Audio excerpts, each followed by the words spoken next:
Au point de l'actualité ce soir, au tribunal militaire de Ouagadougou ce jeudi, l'on a assisté à une confrontation entre les témoins Abdraman Zitsenga et les accusés Gilbert Diendéré et Tondé Pascal Dimang Naba. Les débats ont tourné autour de la question de subornation des témoins.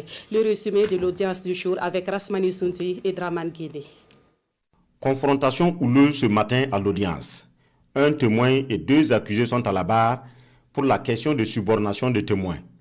Le témoin, Abdraman Zetienga, le général Diendéré et son chauffeur, Tondé Neda Pascal Dimang Naba. Pendant l'instruction, le collaborateur du général est allé demander aux témoins de dire au juge d'instruction qu'il n'était pas au conseil le jour du 15 octobre, qu'il s'agissait d'un message du général. À la barre, Mang Naba reconnaît les faits, mais affirme avoir utilisé le nom du général pour que les témoins le prennent plus au sérieux, sinon qu'il n'a jamais été envoyé par le général. L'intérêt de cette démarche, c'est de le sauver de la prison. Zetienga, c'est mon ami intime. Mais si je n'avance pas le nom du général, il ne va pas me croire, rectifie Mang Naba. On n'est pas des amis. Mang Naba n'a jamais été mon ami. Il ne connaît pas chez moi, je ne connais pas chez lui. Je n'ai même pas son numéro, rétorque le témoin. Et pourtant, cette amitié avec le témoin, Mang Naba y tient. Zetienga, c'est mon ami. S'il dit aujourd'hui qu'il n'est pas mon ami, ça le regarde. De son côté, le général est formel. Je n'ai jamais envoyé Mang Naba chez Zetienga. Ça nous rassure et ça nous montre effectivement que Nit et Diendéré et Tondé, c'est des personnes qui effectivement, ils ont eu des échanges avant et Diendéré justement a commis Tondé pour aller voir Zetienga. Ça c'est clair, les faits le démontrent. C'est pas quelque chose qu'on invente. D'autres déclarations débattues à la confrontation, les informations et les ordres donnés par le général le 15 octobre.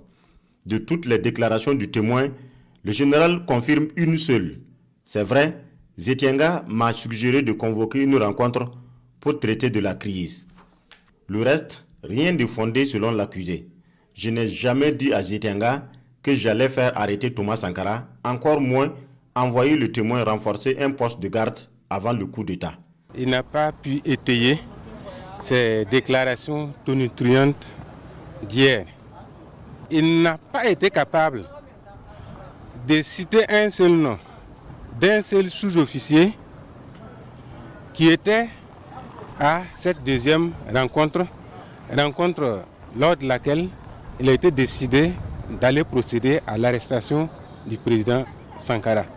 Quand vous dites à quelqu'un d'aller à un poste donné, un jour critique, il y a quelque chose qui ne va pas. Deuxième chose, vous dites que ce poste n'est pas important, pourquoi vous l'envoyez là-bas? Est-ce une manière de l'éloigner pour qu'il ne parte pas donner des informations?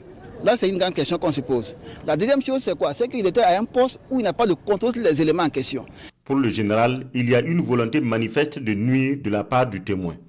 Position appuyée par son co-accusé Mang Naba, pour qui le témoin se décharge sur le général simplement parce qu'il avait cherché en vain une promotion.